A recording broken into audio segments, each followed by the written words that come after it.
فرماتے ہیں انسان اپنے اس وجود پہ تو نخرے کرتا ہے، اپنی اولاد پہ نازاں ہے، اپنی دوستی یاری پہ اور اپنے جناب حلقہ احباب پہ تو ناز اور نخرہ کر رہا ہے، اپنی عزت پہ، شہرت پہ، وجاہت پہ، عہدے پہ ناز اور نخرہ کر رہا ہے، متکبر اور گھمنڈی بن کے زمین پہ چل رہا ہے۔ ارے نادان، صرف سانس نکلنے کی دیر ہے، جب سانسوں کی مالا ٹوٹے گی تیری حیثیت ختم ہو جائے گی۔ آج تو چودھری ہے، آج تو ملک ہے، آج تو راجہ ہے، آج تو نہ جانے کیا ہے، لیکن سانس ٹوٹنے کی دیر ہے، تجھے ٹائٹل مردے کا مل جائے گا، میت کا ٹائٹل مل جائے گا، اور پھر جب تجھے ٹائٹل میت کا اور مردے کا ملے گا پھر ہوگا کیا؟ حضرت سکی سلطان باہو فرماتے ہیں لوگ قبر کا کرسن چارا لہت بنامن ڈیرا ہوں، چٹکی بھر مٹی دی پاسن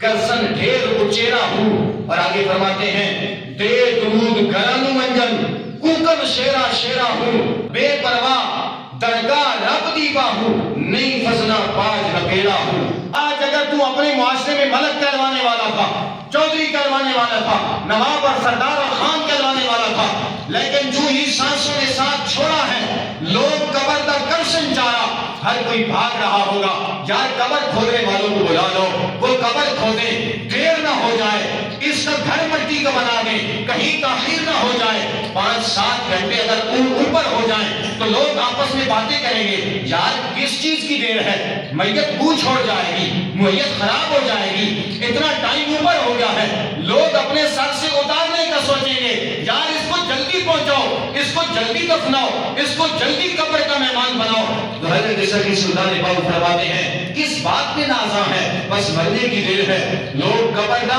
کرسن چارا لہت بناون ڈیرا ہوں، قبر کا چارہ کریں گے، قبر کی فکر کریں گے، تیری کوئی فکر نہیں ہوگی، تیری ماں بھی کہے گی جلدی لے چلو اس کو، بدبو نہ آ جائے، تیری بہن کہے گی جلدی اس میت کو اٹھا کے لے جاؤ کہیں میت خراب نہ ہو جائے، تیرا باپ، تیری ماں اور تیری اولاد بھی کہے گی جلدی لے جاؤ اس سے بو آنے لگ پڑی ہے۔ میرے بھائی آج جن پر ناز کر رہا تھا وہ تو چند لمحے تیرے مرنے کے بعد تجھے گھر رکھنے کو تیار نہیں ہے، قبر کی فکر لگ گئی۔ اور آگے کیا فرمایا چٹکی بھر مٹی دی پاسم،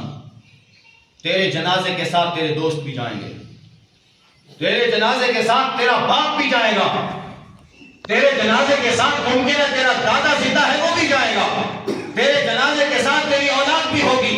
تیرے محلے دار بھی ہوں گے، تیرے دوست یار بھی ہوں گے، تیرے رشتہ دار بھی ہوں گے، جن پر تو نے بڑی بڑی قربانیاں دی ہیں، جن پر بڑے بڑے احسانات دیے ہیں، وہ سارے تیرے جنازے کے اندر شریک ہوں گے۔ جنازہ پڑھنے کے بعد کیا کریں گے چٹکی بھر مٹی دی پاسم، بس انہوں نے آگے بڑھنا ہے، تیری قبر پر ایک چٹکی مٹی ڈالنی ہے، یہ تجھے تیرے احسانات کا بدلہ دے رہے ہیں، یہ تیری محبتوں کا بدلہ تجھے دے رہے ہیں، یہ تیری دوستی کا یاری کا تجھے بدلہ دے رہے ہیں، ایک چٹکی مٹی تیری قبر پر ڈال رہے ہیں۔ اور حضرت سکی سلطان باہو فرماتے ہیں وہ جو تیری اولاد، تیرے ماں باپ، تیرے محلے دار، تیرے رشتہ دار، تیرے دوست یار جو تیری قبر پر چٹکی مٹی ڈال رہے ہیں، وہ چٹکی مٹی ڈالنے سے تیرے گناہ تو نہیں معاف ہوں گے، تیرے درجے تو نہیں بلند ہوں گے، کرسن ڈھیر اچیرا ہوں، ان کی چٹکی مٹی ڈالنے سے صرف تیری قبر کی ڈھیری تھوڑی سی اونچی ہو جانی ہے، اور کچھ نہیں ملنا، صرف تیری قبر کی ڈھیری تھوڑی اونچی ہو جائے گی،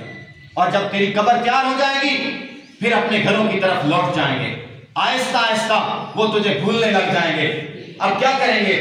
دے درود گھرانو منجن کوکن شیرا شیرا ہوں، جب واپس لوٹ کے جائیں گے دعا کا اہتمام کریں گے، احسان ثواب کی محفلوں کا انعقاد کریں گے، اور جو تیرا بڑا ہی چاہنے والا ہوگا، دوست ہوگا، شاعر ہوگا، تیرا بڑا قریبی ہوگا، وہ چند دن شیرا شیرا کہے گا، یعنی یار بڑا شیر آدمی تھا، بڑا دلیر آدمی تھا، بڑے کمال کا بندہ تھا، لیکن آپ فرماتے ہیں یہ چند دن تو تجھے دعاؤں میں بھی یاد رکھیں گے، چند دن تیری بہادری کی، دلیری کی قصے اور داستانیں بھی زیر بار سنائیں گے، لیکن آخرکار یہ تجھے بھول جائیں گے۔ اور جانا کہاں ہے؟ فرمایا جانا اس بارگاہ میں ہے اللہ الصمد، فضل ہو جائے رب کا تو ٹھیک ہے، مگر رب کے فضل کے بغیر کوئی نبیرا نہیں ہے۔